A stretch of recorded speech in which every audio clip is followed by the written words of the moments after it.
Hello guys, my name's Slippery Jack, and today I'm reviewing the new album from Tool, Fear Inoculum. How many of you guys guessed this would actually be here? First of all, I don't remember if I said this or not, but I really do not like heavy metal. I tried to get into it, but I just couldn't. However, I think there's something special about Tool. It isn't your typical heavy metal. No, this is progressive metal. A metal genre that behaves like progressive rock, so basically, yeah, they just create songs usually like 9 to 10 minutes long, but they have like multiple movements and sections and long instrumental breaks. I remember I tried to get into this genre, but my dislike for metal just kept me from enjoying it. But somehow Tool was just able to click with me. But I think the newer stuff from Tool has managed to click with me more. I am still quite new to Tool and I've not listened to all of their albums, and they're all talking about some of their other stuff. So I had some mixed feelings about their debut, Undertow. It wasn't a bad album. In fact, I'm not sure why I couldn't get into it. Maybe it just wasn't as complex or interesting as their later albums. However, I thought that their album Lateralus was pretty awesome. It wasn't like the most consistent, but it had so many great tracks and lots of variety to keep me interested, and yeah, but it only gets better with 10,000 Days, which is probably my favorite album from Tool to date. This one was not as diverse as Lateralus, but I thought that it had I really liked the melodies, and the lyrics too were very meaningful and heavy, and yeah. And maybe in a year, albums like Lateralus and 10,000 Days and maybe even Undertow will become like a lot better. Now, there's a common complaint about Fear Inoculum right now, and that is it sounds very similar to 10,000 Days, and that album was way better. However, despite that complaint and lots of complaints from fans, this album is selling really fast. In fact, like, it has the chance to outsell the new Taylor Swift album, and I sure hope it does. But anyway, yes, it is very much like 10,000 Days, but merged with Lateralus. You get the consistency and the great melodies of 10,000 Days, plus the variety and the interludes of Lateralus. But the weird thing is, Tool wasn't aiming to create anything like 10,000 Days, and they said it themselves. They said that they described the album as being very different from 10,000 Days. But I do see like a lot of similarities, but I can also see like how they were trying to make something different. Like, of course there's a unique experience that you can get on Fear Inoculum that you can't get on other albums. Here, I'll go down the track listing. The title track starts out with what sounds like a distorted guitar being played with a bow, with some Asian influenced percussion, but eventually these loud guitars come in with what I believe is like some guitar plucking melodies similar to what you would hear in Zombie. Still sounds pretty good, despite not being as complex. Then eventually it goes into this more dark and marchy segment that sounds a lot cooler. Pneuma starts out sounding like a post-rock track. By the way, Tool has lots of post-rock influence.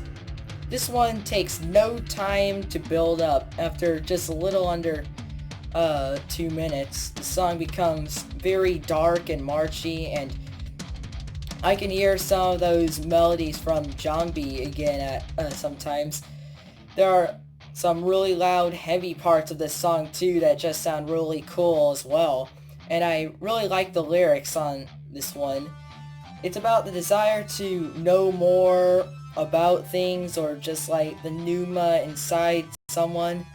There's also a slow part in the middle of this song that sounds like the beginning of it, and it really helps to like maintain that atmosphere the song was aiming to create, I think, but then builds back up to become heavier than before.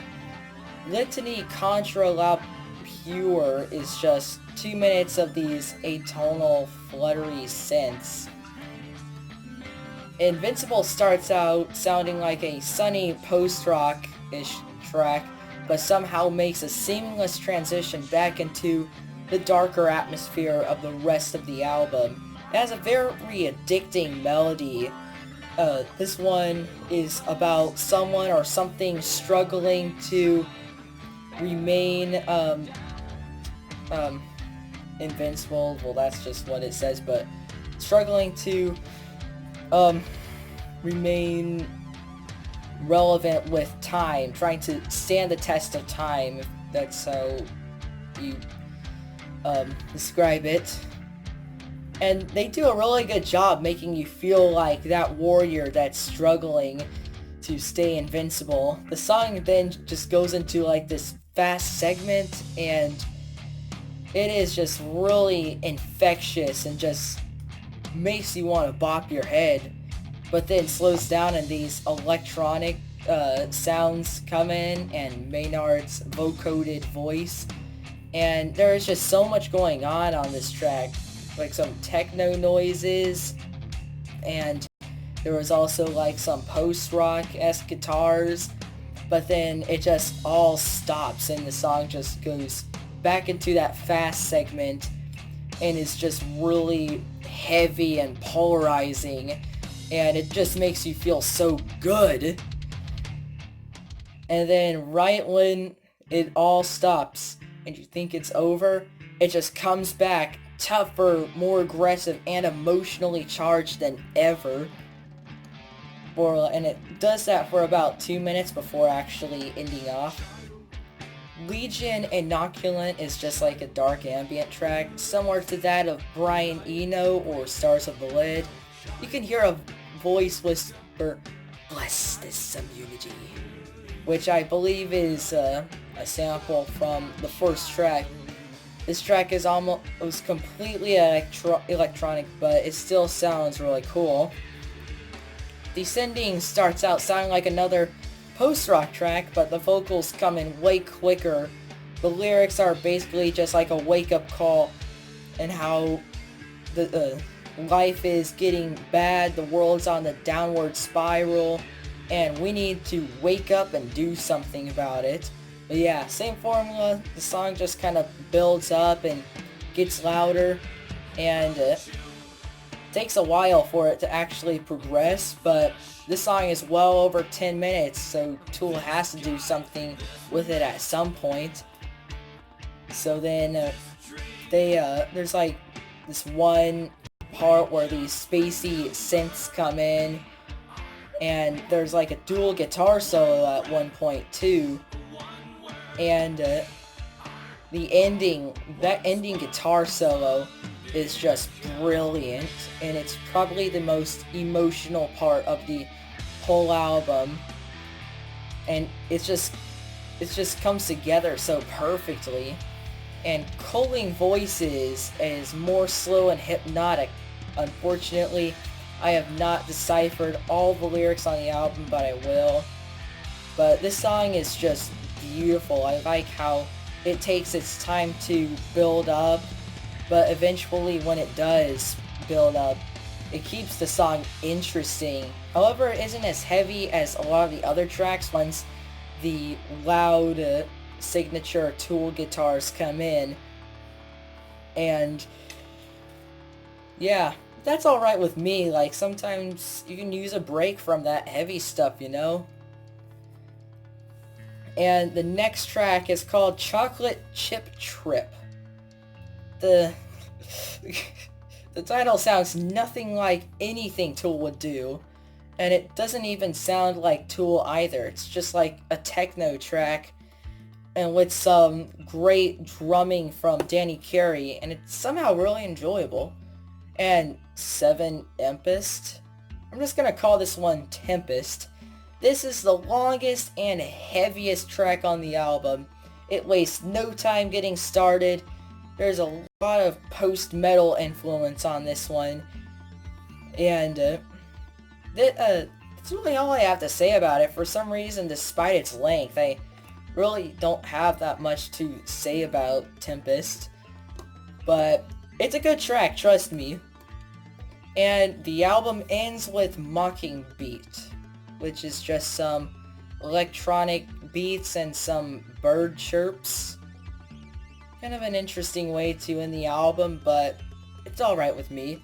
And yeah, those are all the tracks on the physical copy. All the short interludes are removed, and that kind of pisses me off because I was kind of wanting to get a physical copy and help support the album, even though the physical copy is like $40 or something because it's got so much in it, but whatever. So yeah, there are some repeating themes on this LP. One of them is the number 7. It's a repeating theme in the lyrics, but also the music too. A lot of the patterns here have something to do with 7. However, I did not notice 7 at all in the lyrics, but maybe once I've listened to this album that much, I will begin to notice it. But there is a very noticeable theme of getting older and wiser. And on the album cover, if you look really closely, that is also demonstrated on the album cover. And overall, is it perfect? No. Is it anything Tool hasn't done before? No.